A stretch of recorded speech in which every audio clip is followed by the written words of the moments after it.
Thank you very much, and welcome to everyone both in the room, on the panel, and watching from home or wherever else you are. My name is Emma Jayne Park, pronouns are she, they, and I'm a white femme in my mid-30s with red bobbed hair, wearing gold earrings that say "Eat the Rich," in case that's important, and a baby blue wool jumper. And I am a dancer and theatre maker based in Gretna, and I'll be facilitating today's discussion.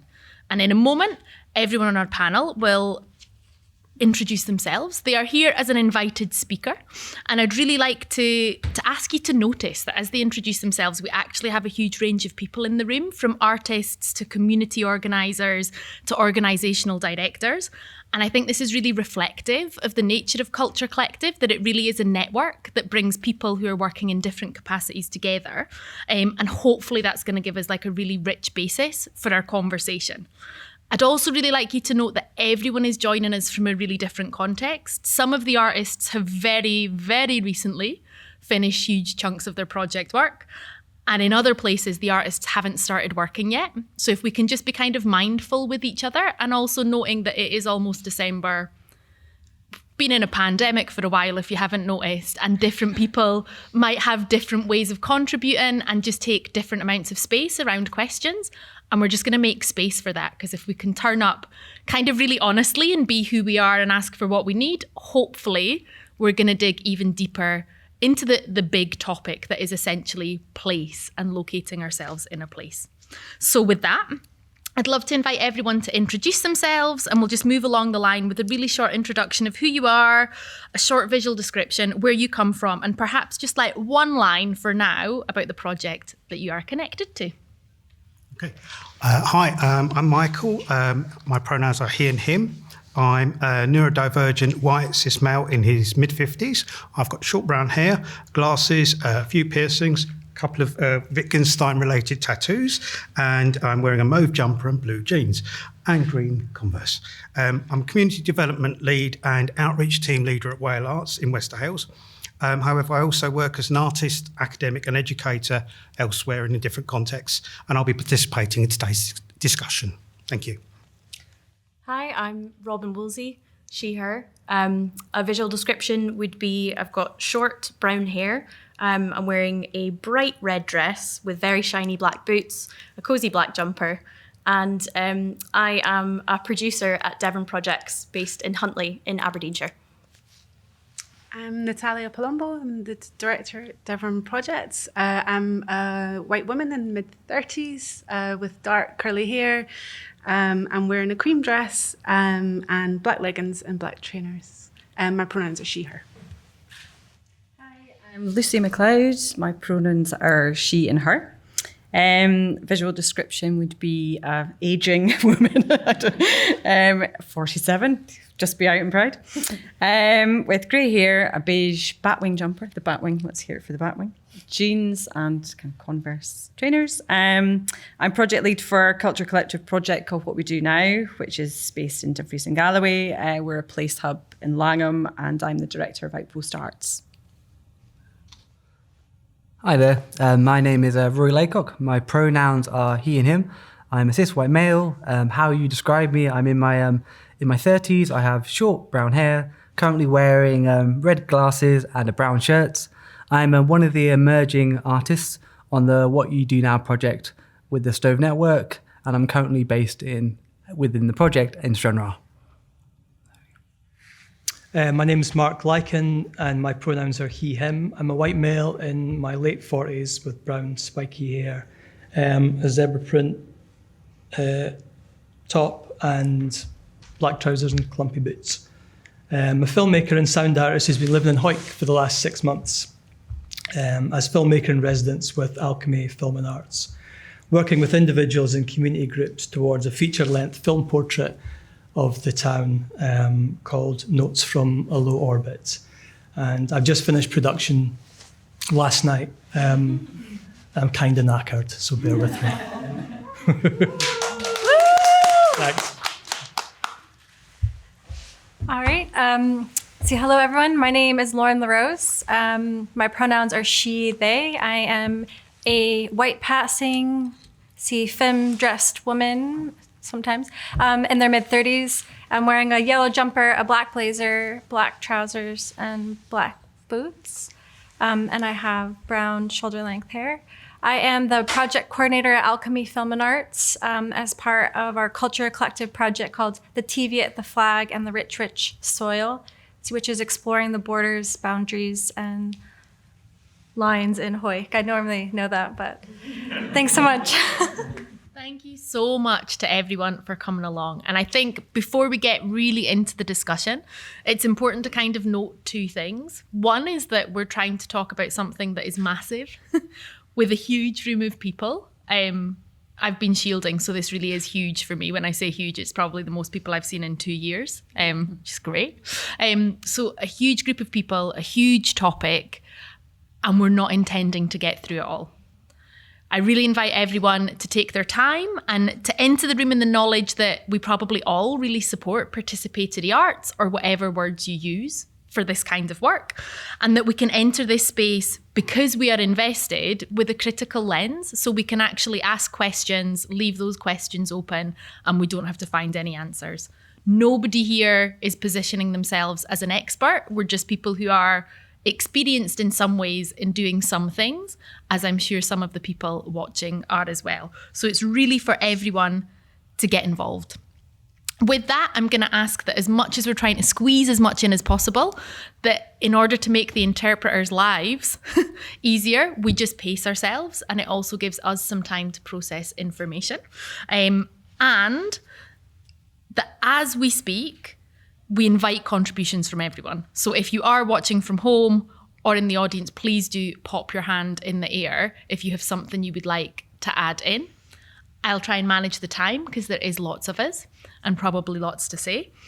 And as well as that, what I've done instead of inviting all of the brilliant speakers today to present what they've done in quite a factual order, because I know you can get that information online or elsewhere, is I've asked them to use this opportunity to really peel back some of the thinking behind the work that is done that often isn't seen in the outputs or the very visible parts of the project, possibly to come with provocations and possibly to raise some of the questions that they are constantly wrestling with in the work that they do.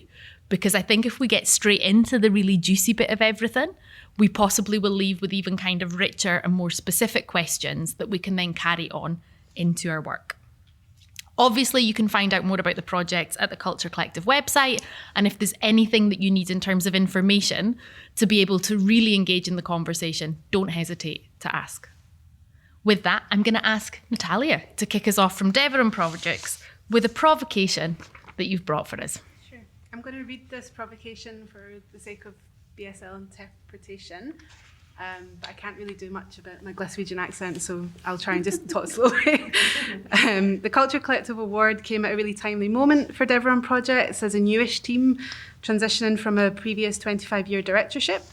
But I imagine it was timely for everyone, as at the same time as working out how we wanted to work together and what our mission is now, we were also working through a lot of the impact of COVID-19 and the effect that it's had on our communities and on how we work with communities in 2021 onwards. Almost all of our projects in the Culture Collective programme have an element of introspection, and all of them are there to understand better what our role is in Huntly, the town that we exist in. We play a really interesting role between our artists and our communities. This is both as a creative ally, but also to safeguard our communities from constant engagement. Our local context is unique. We're a visual arts organisation that doesn't have a large traditional arts-going audience, so we're constantly trying to work between our mission and capacity as professional art workers and the expectations of our residential communities who see us as another member of the community, essentially, one with resources and personnel and a big role in the regeneration and well-being of the town. We can arguably bridge this quite well as we've created a socially engaged, community-focused framework for art making, but it still has a lot of challenges. Our diverse role is reflected in the breadth of projects that we do, from the conception and development of woods to 26-mile walks across the landscape to opening up a now independent commercial bakery. We won't go into projects in detail, but the diversity has been shown through projects like the Heritage Bakery, a community bakehouse running as an honesty shop, and Room to Roam, which is an international project developing the town's branding. The breadth of tools is useful for us to work creatively and innovatively with artists across the world and gives them numerous opportunities to be a part of the community, but also creates expectations from our audiences in some sense. The breadth of projects is also tied to a diverse, agile way of fundraising, which creates new opportunities and further expectations. So is our role to buy buildings and open bakeries? Is our role to take out the bins? Is our role to create an extracurricular programme for all the school children in the town? Is our role to tackle social deprivation? Can our role ever just be to make art? And should it be? In other words, I suppose, what does it mean if art workers are fulfilling systemic government gaps? I suppose what we're trying to work out just now is how does a visual arts organisation, socially engaged and concerned with the local and global social landscape, fulfil and not lose sight of that main objective, while recognising that to our local communities, who we exist within and for, expect us to contribute to the regeneration and well-being of the town. Thank you. Big provocation. That is a big provocation. Thank you very much. I'll just give a second for the interpreters to catch up and follow on and finish that there. It's totally fine. And it's just about wrestling that urge to like get it all out. And again, it's about our confidence as speakers. But what I'm going to ask, because it's a lot about expectations and about what our role is, and part of that is decision making. So I'm going to invite Lucy to come in next with a provocation that amplifies not to respond to that. Not to respond, to amplify. No, that's it. Okay. So I will also read, just for the sake of everybody, so I don't start waffling mainly.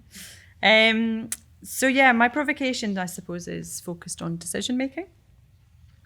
Local culture, hate to do it, is intrinsically linked to historic tradition in rural communities, such as Hawick and Langham, where we're based, due in part to geographical isolation. So, for example, common ridings, where old-fashioned models of community leadership and decision-making persist. I can give a few examples maybe down the line.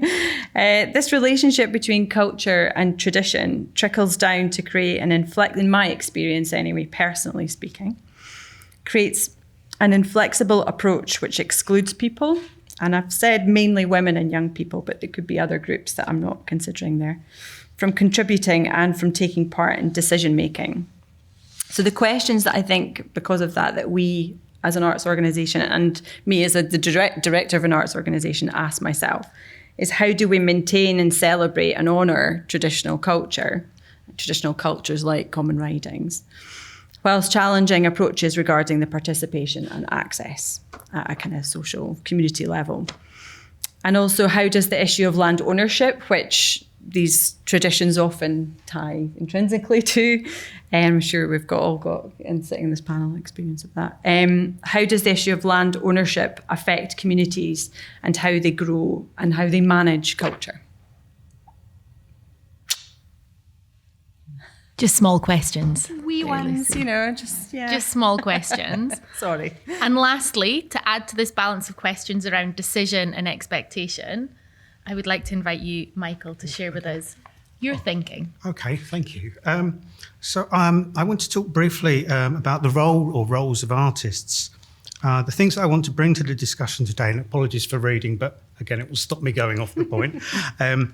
The things I want to bring to the discussion today are really a few brief thoughts about what artists do, both in roles where they've been specifically commissioned or instructed to work as artists in a community-facing setting, either an urban one or a rural one, as many of you are. And also in terms of what happens when artists find themselves in what might be termed non-artistic roles within those same settings, because we all have to eat.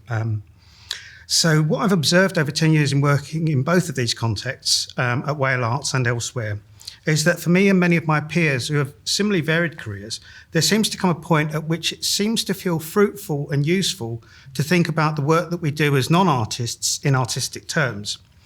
And that's not with a view of necessarily formalising those activities as outputs or outcomes, but as a means to realising them in a sensitive, responsive, responsible, and dare I say elegant, perhaps in the mathematical sense of the word, manner. So I'm curious, firstly, to hear to what extent this approach or outgrowth of practice resonates with others. I also briefly want to draw attention to a kind of productive tension which myself and my colleagues have discussed and observed in arts organisations such as ours.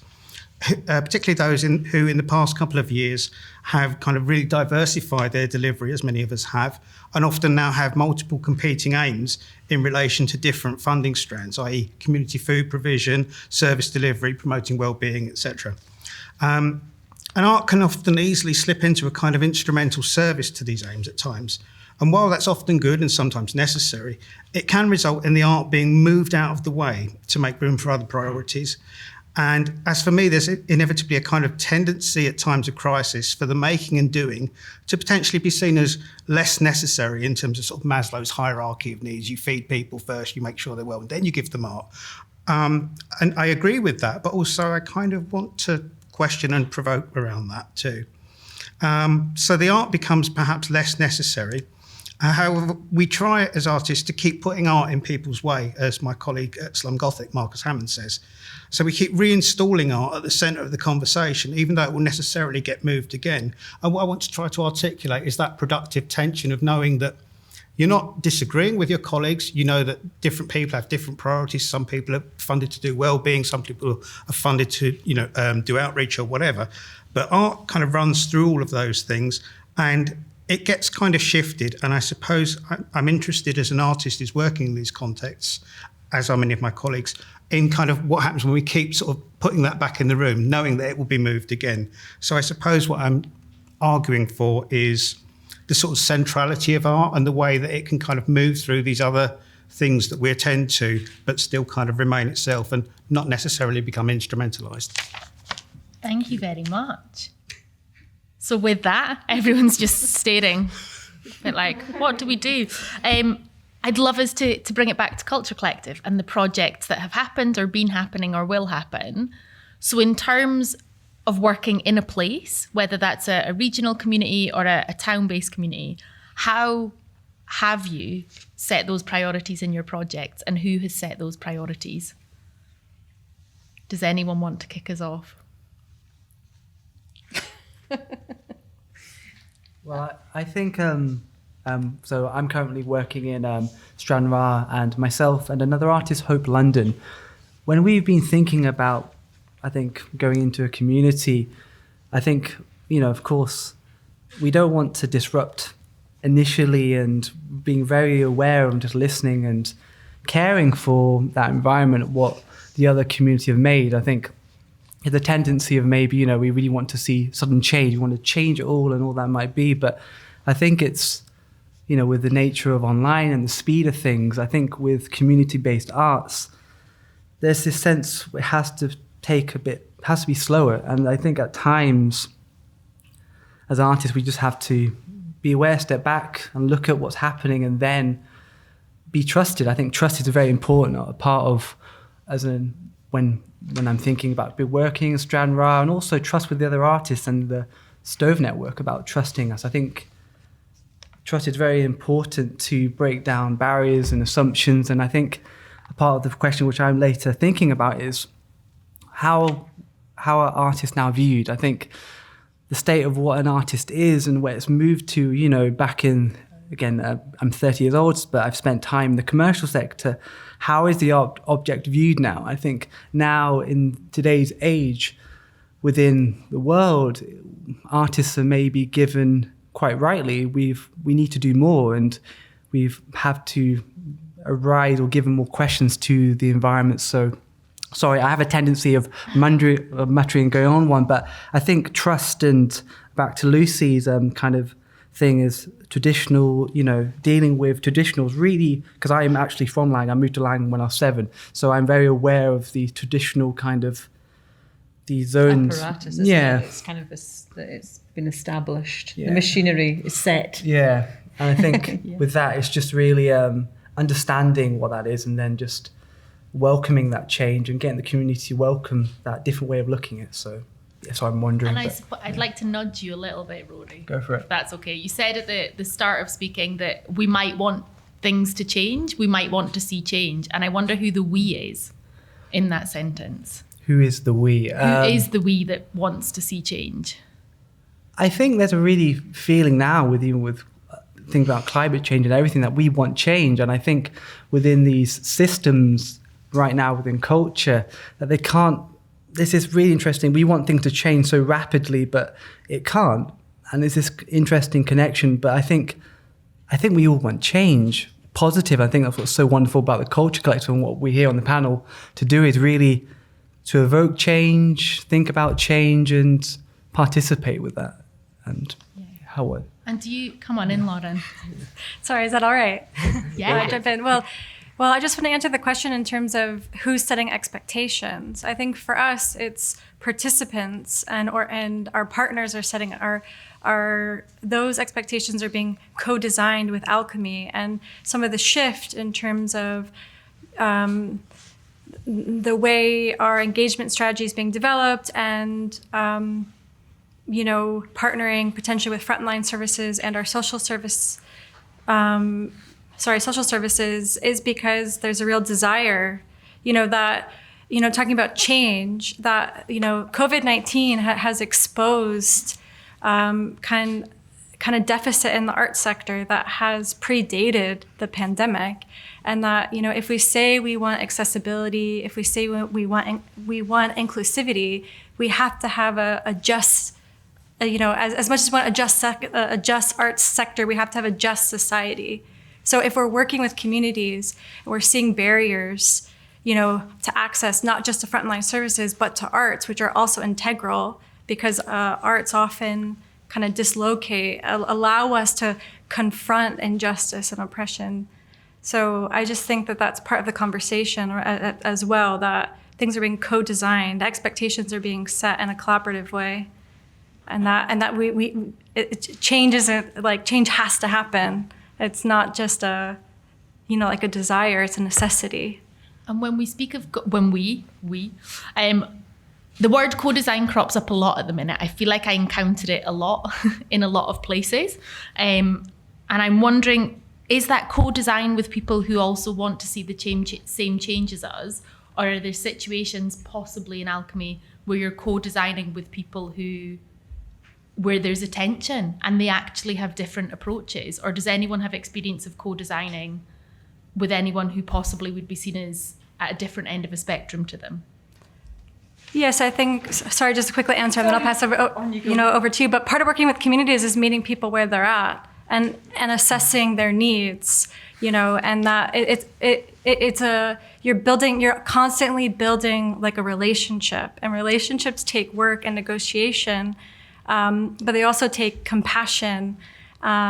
So if we're talking about, community-based work or, like social practice, it's a process. I think that process is really key. And often through that process is where the transformation happens. So I think as much as we're talking about these large infrastructure changes or systemic changes, there's, it's a grassroots approach, a horizontal model that builds up, and all of that creates momentum. So I don't think that there's a hierarchy in the impact in terms of creating larger social or systemic change. But I'll pass it on to you. No, that's brilliant. Sorry. I was entranced.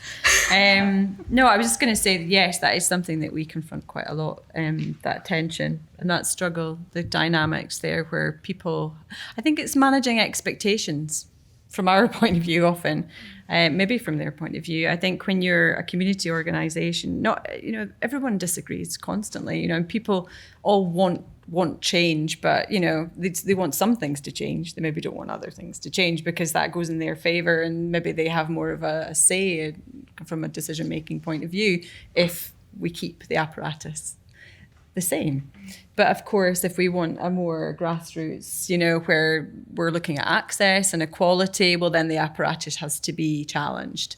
And that is unsettling for a lot of people. So I think it's where you sit as an arts organisation within that landscape is tricky. It's really difficult. So I think managing your own expectations about how much you can influence, and perhaps being flexible yourself in your approaches and the conversations, and letting things maybe happen and try to inflict things maybe. I that's just from my personal experiences of where we are located. So that might be slightly different in I think other if places. if I could jump in, I think what Rory said about trust is so important. Yeah. And this the basis of working with any community of people is based really on trust, and definitely at Devon Projects that is so tied with expectation, and your priorities are set by being members of the community that you're working and living within, and often negotiating that quite carefully, and often with a lot of tension, with all the different communities and different artists that we work with.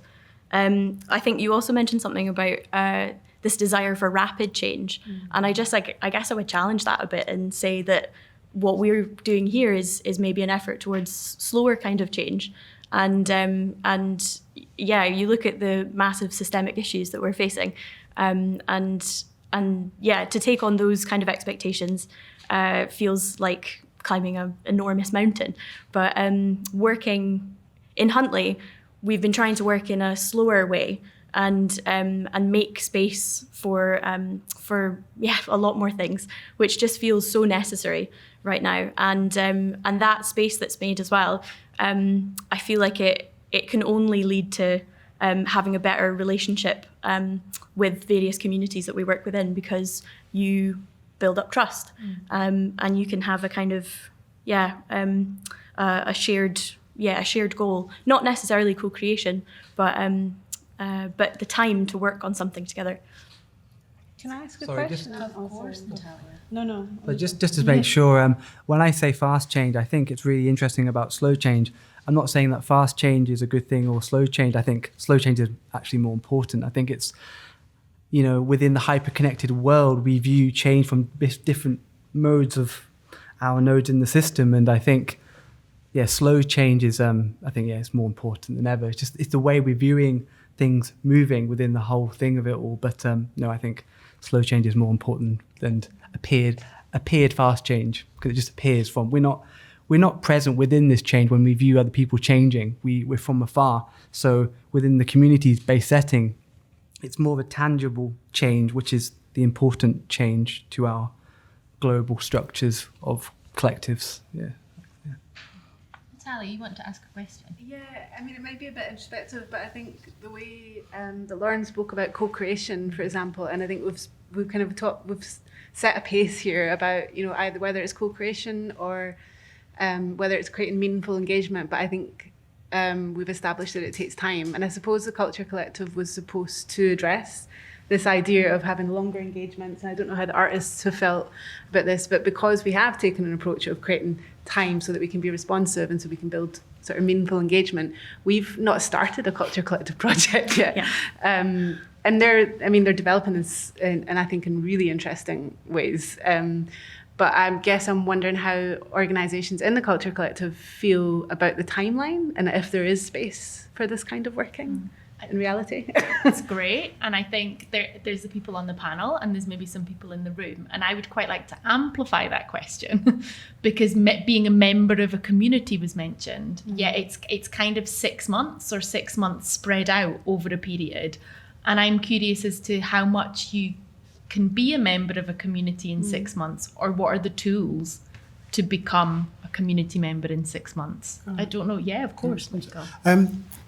So I'm not directly involved in our Culture Collective project. Well, one of my colleagues, Tiki, is working with Morven on this. But from a perspective of Wales, one of the things that's kind of informed my provocation is the fact that we really value longevity as an organisation, but what we tend to find quite often is the kind of funding structures that we come up against, a year, 6 months, 3 months, 3 years if you're lucky, tends to be the case that people will do something and then move on. But what we've tried consciously to avoid is having people completely leave, if you like. We try to actually find ways to re-employ artists or redeploy them in different roles. I've worn many hats since I've been there. And so I think that time spent and having that aim of trying to keep people in place, it does build really strong ties and trust with the community. And that's been absolutely critical for us in terms of the success of various projects that we've done in the past. The other thing that I wanted to say briefly is I think that organisations like ourselves don't always articulate the kind of changes we've been through in the past couple of years as well as we might. And that was really brought home to me the other day by someone I'm working with to set up a tenants association in my community development role. And she said to me, actually, I feel that Wales is a bit confused about what it's doing because you're an arts centre, but you keep doling out soup and like wellbeing packs. And I'm like, yeah, for me, that makes complete sense because I've seen this kind of social turn in kind of artist-led organisations, you know, across the UK in the last 20 or so years. And everywhere that seed is dropped, it sprouts a bit differently because it's responding to different circumstances. Stove, Slum Gothic in Gainsborough, all these different organisations. So I think we could be better at articulating that. I think the community longevity is there, but we have to almost work towards that in spite of the kind of structures that we're dealing with in terms of funding. I might like to ask you, Mark, how you've found that, if that's okay, because I'm aware that you've just kind of come out the wash with it all. Yeah, still in the wash. Still in the wash, rinsing out. Yeah. I mean, yeah, 6 months feels like a long time, but knowing that actually it's not. And I intentionally stretched the residency out to 10 months, so I'd have 6 months on the ground and then a further 4 working out exactly what it was that the project is. So that's just come to the end of that first phase. And I've been here long enough now to wave to people in the street and to pop my head in shops. And so it's kind of, it feels like I'm at that stage now. So I mean, I could happily continue doing that for another 6 months, but I always knew it was going to be 6 months and everybody that I was engaging with knew I was here for that kind of length of time. And I think the difference between this project where I'm working with an organisation who are already embedded in the town in previous kind of lone filmmaking work that I've done is that the legacy is built into that from the start. So I'm establishing these relationships, but they're being continued by Alchemy. And by myself as well throughout the kind of editing process. So I found that it's kind of been an intuitive, organic process of meeting people and managing those different expectations.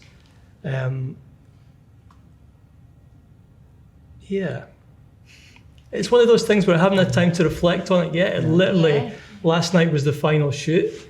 And so there's a lot of things kind of rattling around in my head and a lot of things that have been co-created, as you were talking about earlier. And I don't quite know what they are yet. But I'm wondering as well, and I don't know the different art forms that everyone's working with, but something that's just occurred to me when you're speaking is that perhaps film actually can be located in and with place. Yeah. But how is that done meaningfully as opposed to just this is stuff happening in a place? Yeah. And then is it different for other art forms that possibly are more transient, that come and go and don't have some kind of... I think having the structure of film, so it became quite apparent early on that collaboratively we, as in myself and individuals and community groups, were making was going to be a feature-length film. So everybody, that's something that you can understand, and we were working towards this. And it became quite clear early on that what folk really wanted at the end of it was for the work to premiere in a kind of traditional way. So it's going to premiere in here. We are going to do the red carpet thing. And everybody's really, really excited about that and into that. So we are going to get dressed up and kind of do that. And so that was kind of a really good, it wasn't a hook that I introduced, but it was something that became clear. I think film's an understandable medium. I think so having that in place made it so much easier for me because I was able to articulate relatively clearly my intentions.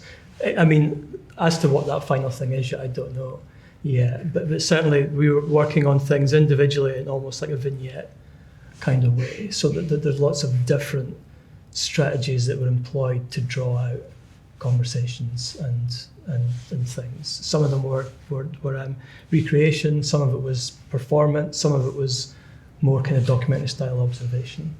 And each each person or group called for a different kind of strategy, mostly driven by the groups themselves in kind of conversation. And that's part of, I guess, having that longer period of time where I didn't just rock up and go, okay, I'm here with my camera, I'm going to film you today. We're able to have that discussion over time and kind of work out, you know. And sometimes it wouldn't lead, I mean, it wasn't a kind of dead set, you know, you have to do this. You might have established that the relationship. And that was the end of it. We just kind of, you know, we didn't have to film at the end of it. Most often than not, we did, but yeah. Cool. We're going to take a break in around 5 minutes. But before we do, I wonder if there's anyone who's in the room or on Zoom that wants to ask anything or steer us in a certain direction before we do that. Yes, come on in. I had a question. I suppose there was a lot of conversation about change and fast change, slow change, whatever speed it is. And I was wondering if people might be able to talk a bit more about what it is they actually want to change. Thank you very much. So that was a question about change, and I'll take another one from the audience as well and then throw them out a little. And that question was, people discussed fast change and slow change, but could they discuss what it is they would like to change? And another question. Well, it was also about change, but I suppose it's an observation. We're talking about change, and I'm wondering whether it might be interesting to think about other words, like shift. So coming from a more movement background, I think of shift, because that's a displacement. It's a change, but change seems to suggest something that's all topsy-turvy, and everything's going to be different. But a shift can be very profound, but it can be quite small. So I suppose it's an observation about language that I'm interested in. Great, and that was an observation from the floor around language and how change can actually seem huge and quite throwing everything up in the air. But if we lean into language more like shift, then it possibly will move us to a place that seems more manageable, but also create some of that nuance around the kind of change we'd like to make. So does anyone want to talk about the change that they do want to make? Go for it, Lucy.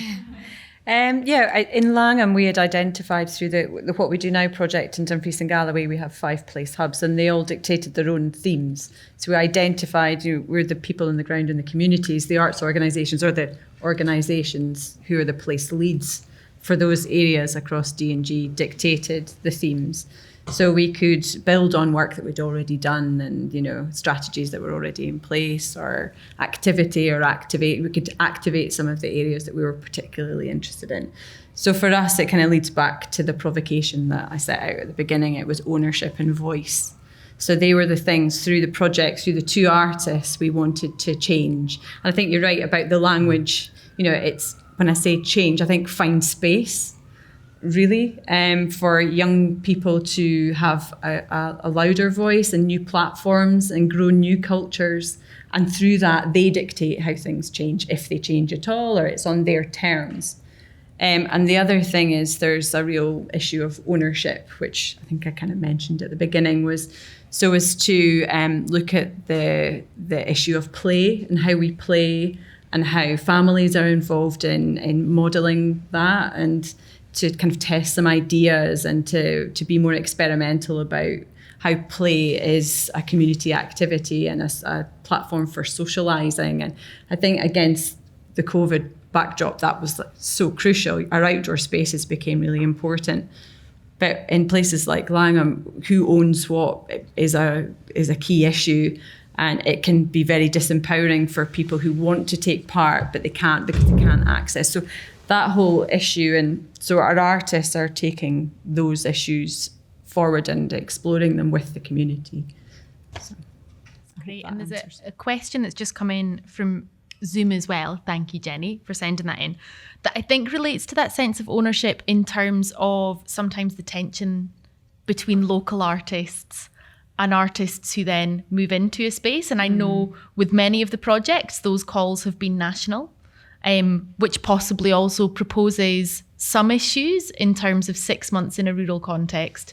For example, if it's in Huntly, then it could be part-time, but if you live elsewhere in the country, that's quite a strange practical approach to try and take. And so Jenny's asking, is there some kind of urgency around sustaining and developing the creative activity already happening in the area, so that there are confident artists within the community who reflect their own lives and the lives of their neighbours? Absolutely, and that's something both through the community development strand I'm involved in now and through creative placemaking that came before that. Ideally, we'd like to see WALE entirely staffed by local people in 10 years' time. That would be wonderful. We would love that. We're not there yet, unfortunately. But in terms of kind of trying to make as level a playing field as possible between sort of local artists and even, I want to say trained and untrained artists, but that doesn't really quite articulate what I'm going for. But self-taught, or perhaps people who've been to art school, we've actually, for the last 3 years, we have a Wester Hales open exhibition, which is completely open to everyone, staff exhibit in it, local community artists, young people, artists who've worked as freelancers, everyone's welcome to put stuff in.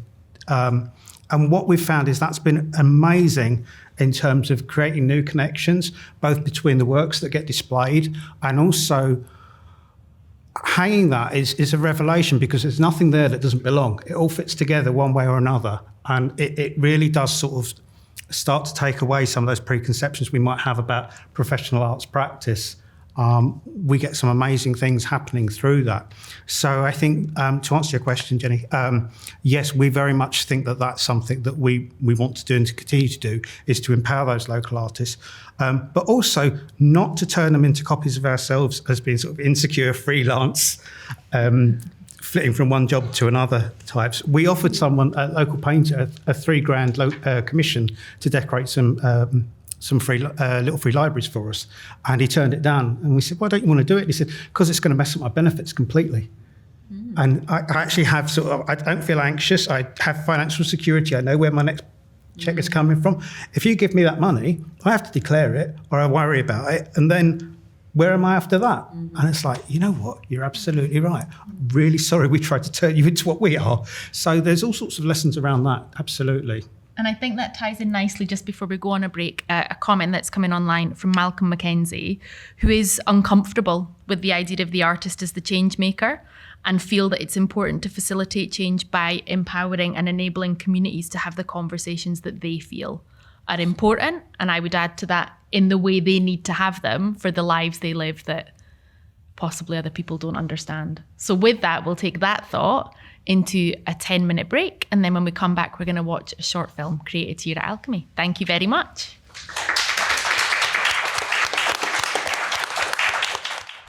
Hi, so my name is Tom Swift and I'm the Filmtown Coordinator for Alchemy Film and Arts. I am wearing grey jeans and a blue hoodie. I have short hair that is becoming less by every year. I would just like to introduce Filmtown, because we're going to show a couple of films that were made as part of the Filmtown project. So Filmtown was established a few years ago to enable communities around Hawick and the Scottish borders to make films and encourage creativity and collaboration and communication amongst different communities in the local area. One of the projects that we've been doing is called Out With. And that's what the films that we're going to show today are part of. So Out With is a year-long project working with 5 different groups. And it started off where we taught them a little bit about basic filmmaking. And then they worked in collaboration with various different artists from various different places throughout the world. And the films that we're going to show today were made in that part of the process. So we have 3 films. One of which was made by Carrie, who's going to introduce it in a second. One of which was made by M. Dudek, who delivered it via Zoom, which was interesting. And this is still just a rough cut of that film. And then the final one was made in partnership with a group called Branching Out, who are part of the Board's Additional Needs group. And we made that on location in the Scottish borders. So now I'd like to pass over to Carrie, who's going to introduce the film that she made and tell us a little bit about that process.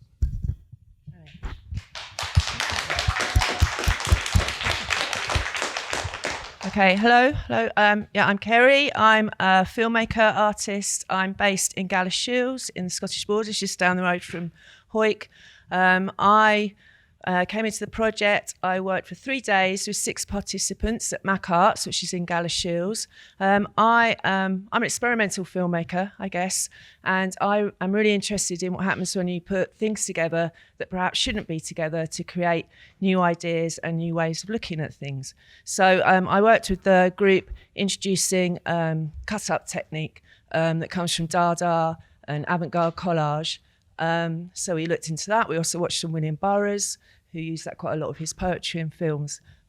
Each participant made different elements that went into this film. So they made some stop frame animation. They went out into Galashiels and did some filming. And they also experimented with making their own poetry. So in the film, they chose a sentence from a book about nature watching, about bird watching, and a sentence from a book called The Age of Earthquakes, a perception on an extreme present. So very, very different books. And all of these elements were then put into hats, 4 hats, and each participant went along, chose one thing from each hat, and that was the order that this film was put together in, which is sticking very true to Tristan Tzara's Dada way of doing this. I'd just like to leave with a William Burroughs quote, which is, when you cut the presents, the future leaks out. Okay.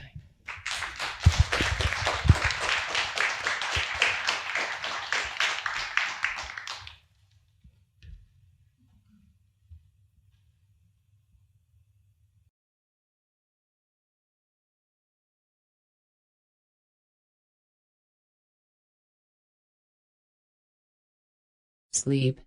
Reboot. Shutdown. You do not need to go into a woodland or forest to study trees. Your 20th century linear mind has been rewired into a 21st century lattice. Look for plans in different places. We will inhabit a world where nothing is rare except money. It is easy to become an insect watcher because it is never difficult to find insects.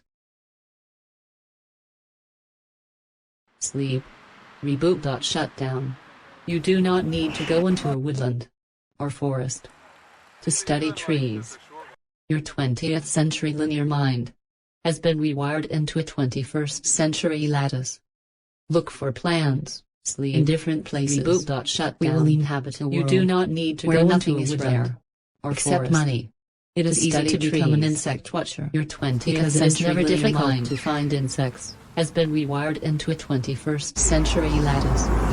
Look for plans in different places. We will inhabit a world where nothing is rare except money. It is easy to become an insect watcher because it is never difficult to find insects. Sleep. Reboot. Shutdown. You do not need to go into a woodland or forest to study trees. Look for plans in different places. Reboot. Shutdown. You do not need to go into a woodland or forest to study trees. Sleep. Your 20th century linear mind. You do not need to go into a 21st century lattice or forest. Look for plans in different places. We will inhabit a world where nothing is rare except money.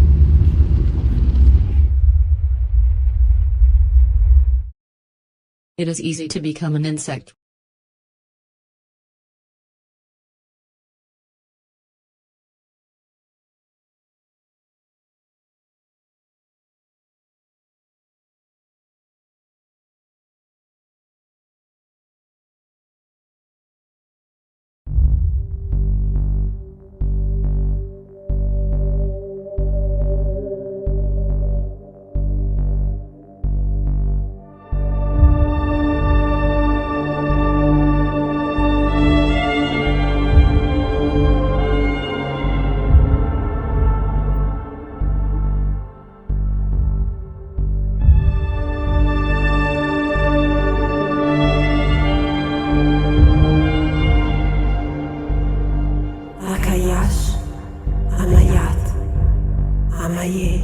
no beginning. There is no end. All that has happened will happen again.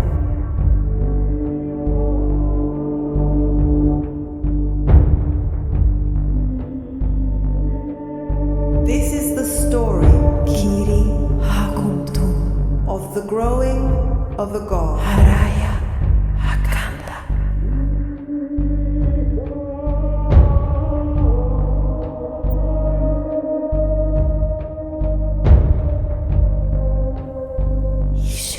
A weaver, a builder, an archon, a fraud.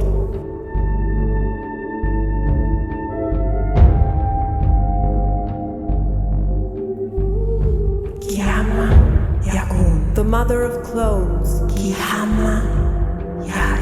the destroyer of worlds,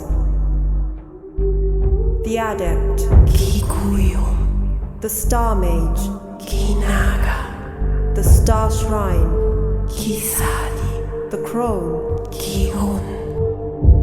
the god school and tree ship, the chthonic abyss, the alchemical temple of artifice.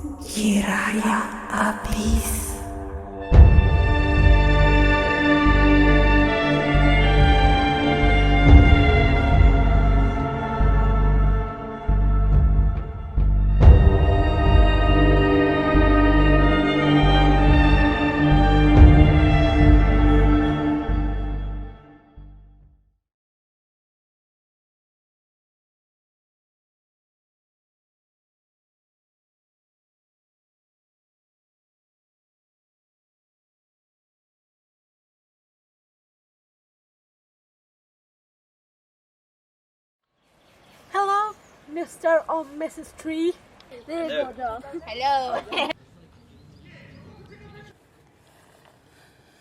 There's a canal drain right behind you.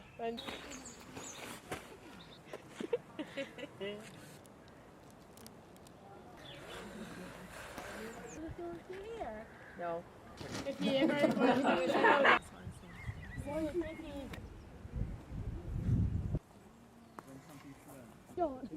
yeah.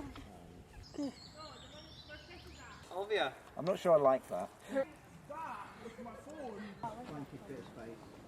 Changes as you keep walking along. I found it's. I don't know.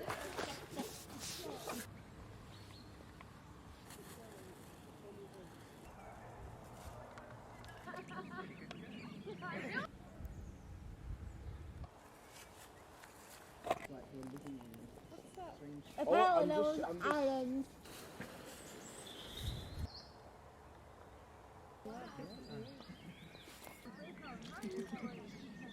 It's like it was trying to. It was. I went to my walking party, but it never did. You actually A little bit. Well, I'm going to.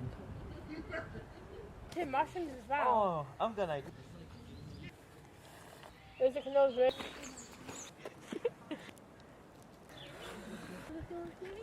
If you ever.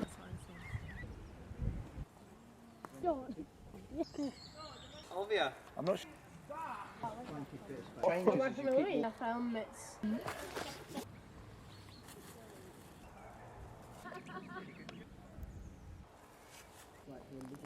Apparently there was. It's like it was. I went to my walking party. A little. two mushrooms as well. There's a.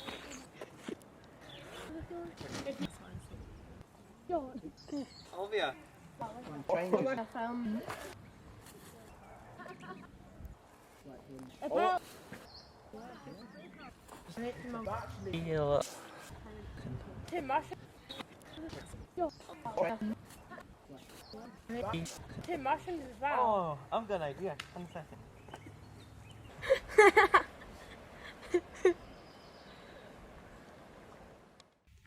Great, and welcome back everyone, and thank you for those films. from Alchemy Arts and from the artists themselves. So as we knew would be the case, we're actually well through our time. So as we move into our second part of conversation for around 20 minutes or so, I'm going to invite everyone to speak slowly so we can take it in, but maybe think quickly and really recognise that starting points is what we want to generate. So an observation that came across in the interval for some of the panellists is that they're really hearing other people are having conversations that they've also had massively in-depth conversations about. And I'm wondering how many of those seeds of conversations or how many of those sparks we can really move into the space. So it's an invitation to everyone sitting here beside me, but also people on Zoom and people in the room to take things on a different tangent as well and see how much we can, maybe it's not a nice invite, but how much we can overload our brains in the next 20 minutes, given that this could be a month-long conference, a PhD, several PhDs, if you are into that kind of thing.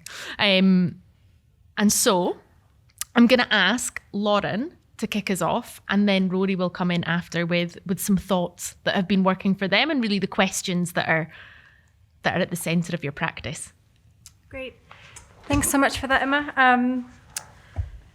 So please excuse me as I read aloud my notes in a well-paced manner.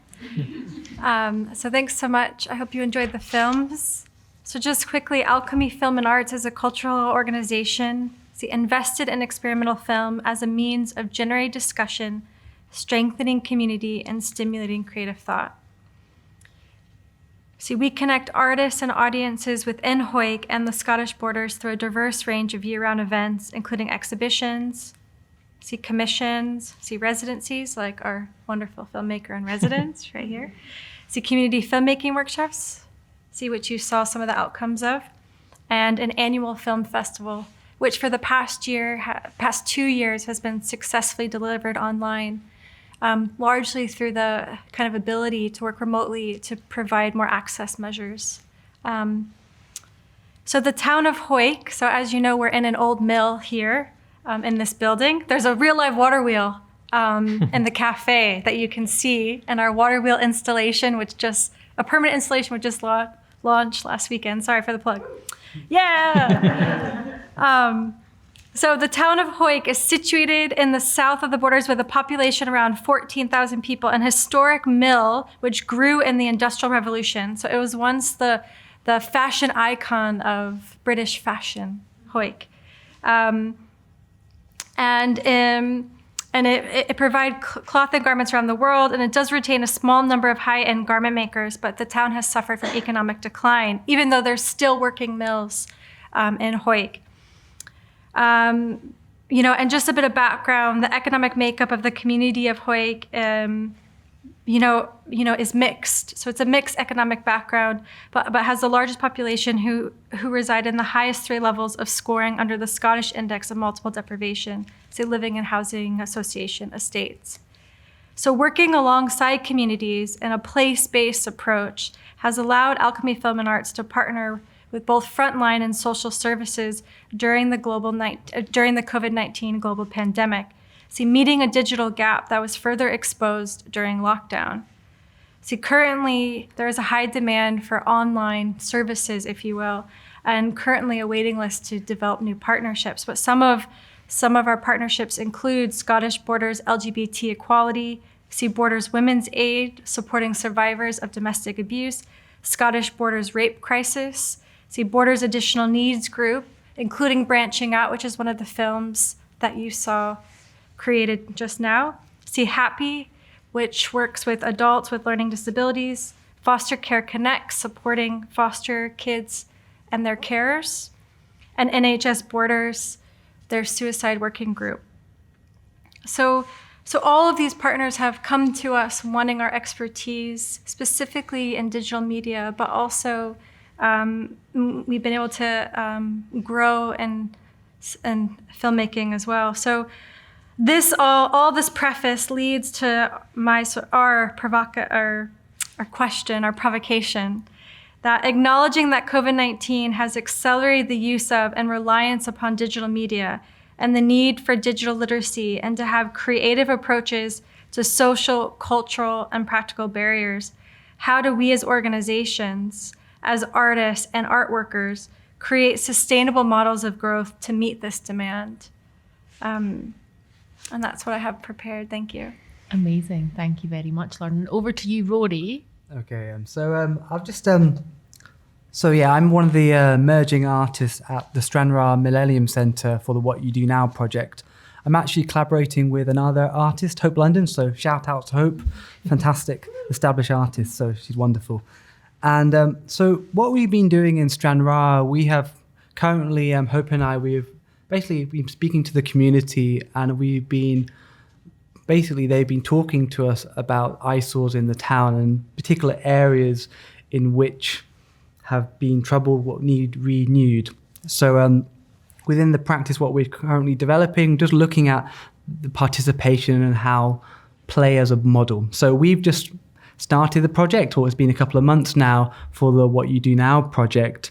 So it's very new. So my kind of provocation, this is maybe a bit of a strange provocation, but it was more back to my kind of individual art practice. But so my provocation is, with the new digital social platforms being continuously updated and developed, welcoming us into their virtual spaces, back to kind of what can our audience expect of us as artists in this kind of metaverse space? So this question is really this other thing, what's happening, what I feel within all these community-based practice, kind of looking to Lauren's provocation, is there's this feeling of this other space, which as an artist thinking about the community, having to address that kind of other space, which is very important, is where people are now presenting themselves more and more. I'm just interested in this relationship between the community space and this other community space. So yeah. And just to clarify, by which you mean the digital community, Rory, or this kind of potential digital community? I think it's more that other space is what's happening there, and thinking about how can we integrate into that space also and direct those eyeballs onto the physical space. So yeah. If that's needed. Great. Thank you very much. And with that, I suppose I have a real question that kind of comes out of the films and these things as well, which is we're talking about locate and Scotland's places, yet what I hear us talk about a lot is people. And actually is working with the people in a place, working with place? Or is there are there other layers to that are important? Where is nature, maybe, even in the conversation? Where is the environment? It's been quite loud round here lately and made some choices for the people in those places through means of a storm. Is it the people? Or is there something else in terms of place? Well, is it all right if I jump in? Well, I think that's an interesting question. I think that it's also a combination. I think Hoyks kind of is sort of an interesting kind of example to locate, kind of our provocation, because, kind of the environment is what created the place, if you will. Why the mills were so successful is because we had the water, we have the two rivers, we have so much rain, so there's lots of grass and pastures for all the sheep, so they're really happy and they had really nice wool. So, there's almost, the actual place, the environment allowed for the social and political kind of infrastructure. It influenced, and brought people here in a really physical way. And people are, very proud of being here. So as much as people might sort of complain about Hoyk, there's a lot of pride, and part of our role is not just creating new projects, but connecting up what's already happening, because there's a lot happening in the borders, and there's a lot of community groups and community interest groups that are really passionate. So I don't know if that directly answers your place, but there's a historical relevance to why people are here and what it means to be here now. Absolutely, and it links to a question we have that's come in via Zoom. So if we think of like the place, the environment has shaped the people, which therefore creates the place. Karen Dick would like to know, how do the Culture Collective projects ensure that they amplify the voices of the communities in that place and make the shift that those communities may want, perhaps also uncovering ambitions that they hadn't articulated yet, and not just the change that the artists or the projects may want? Yeah. Well, I think just really quickly, actually, and very practically speaking, because we have, two things that we apply, or two tools maybe that we use to make sure that it's the community's will or kind of want that drives projects. First of all, I think we're in quite a lucky position because we've developed a framework which sits outside of physical space. So the town as a venue is to say that we don't have a physical space. So we've been placing work in the community and with the community for a long, long time. So we kind of have no choice in lots of ways. We're really in the path of people. And the other one is we developed a role, the Arts and Community Worker role, which is Jess is here. And that role is really specifically about connecting the artist to the community as a kind of bridge, essentially, and also the organisation to the community in many ways as well. So we have a set of practical tools, I suppose, that we use to do that. That's interesting. And Michael, I know that it sounds like the work you do has similar takes, but I'm thinking urban and rural. Does it differ, that tool? No, not really. And I was really struck by sort of the commonalities because Wester House is a bit different because obviously it only has about sort of 52 years of actual history as a place. It literally was fields when some of our board members were children. And so we don't always have that length of history, but what we do have is that same sort of nexus of interaction between people, place, environment.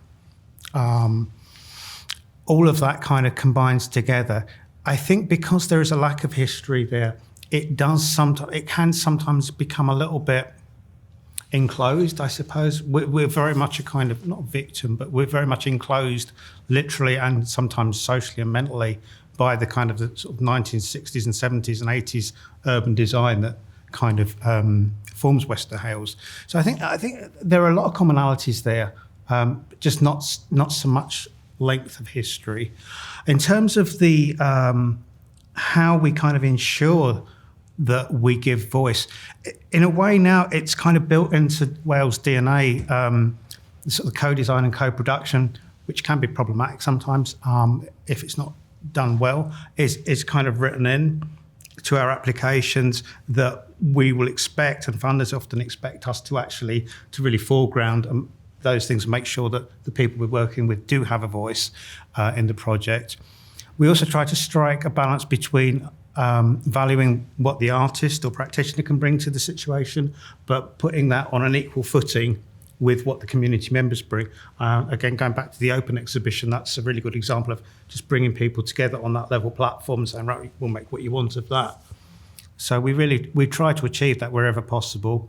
And I think as well, again, longevity. We've had a lot of practitioners who've worked with us for like 5, 10, 15 years. And so they're well known to the community, they have trust, and that kind of method of privileging the other and letting people speak and building trust is kind of built into the sort of the DNA of the thing, I suppose. I think I would just echo something Michael said there about people coming together and sharing knowledge, and the importance of valuing knowledge in all its forms, bringing together anyone really, and their experiences and their knowledge will be of equal value to the conversation, and just operating on that basis, I think is a really important part of working with people.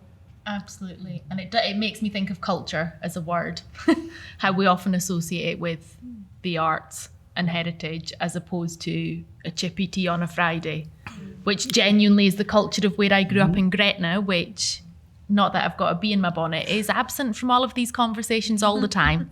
Because no one is doing that work in Gretna, and there's not a foundation to build from. And it's like, how are you bold enough to start working with partners where actually the foundation work requires much more digging? Or do you start to build and hope that things seep out from centres where things are happening when you're looking at a regional perspective? So it's a big question. I don't expect anyone to answer. And it is only a small bee in my bonnet.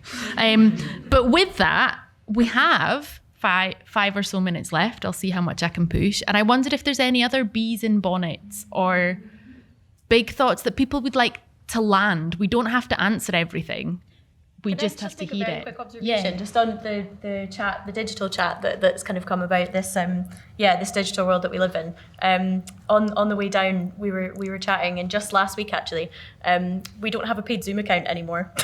Devon Projects made quite a shift into physical events, kind of as quickly as we could, for better or for worse. So I just think it's that's just an observation that came to mind when you were chatting.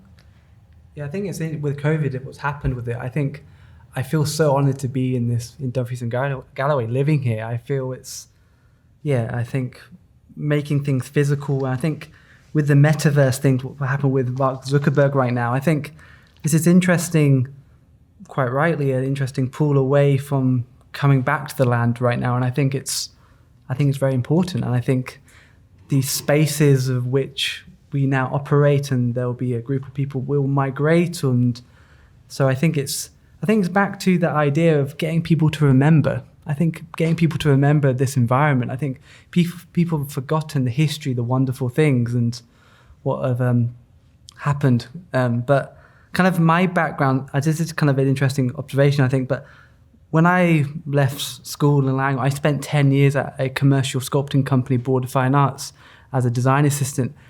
And I became very interested, and one of my roles was looking at creating new trends for the next year and looking at marketplaces.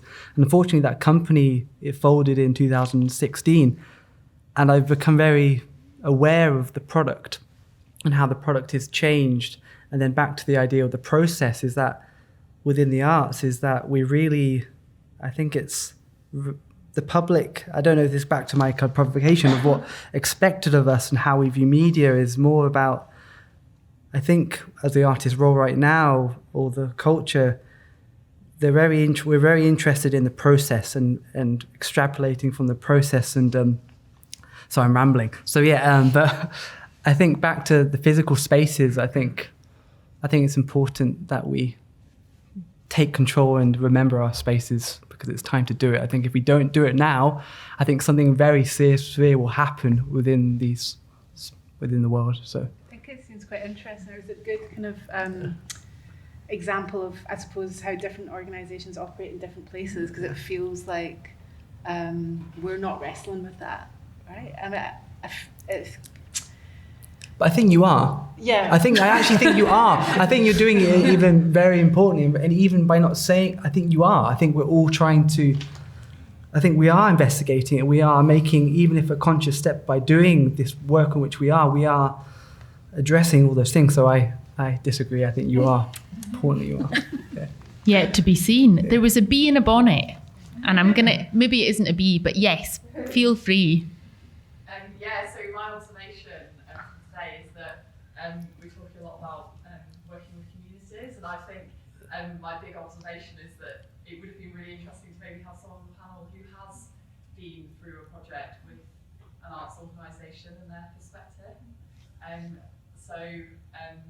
Maybe like for future events, I think that would be crucial. I think also, like, how do you create that space for maybe projects that haven't gone well and have been disasters, and how do you actually, like, as arts organisations, kind of like foreground that and say where it might have gone wrong? Because I think it's often as arts organisations, it's hard to kind of maybe make those sort of public within the sphere of like a panel discussion or something, because you're always kind of saying, oh yeah, always kind of, yeah, okay. So that's my.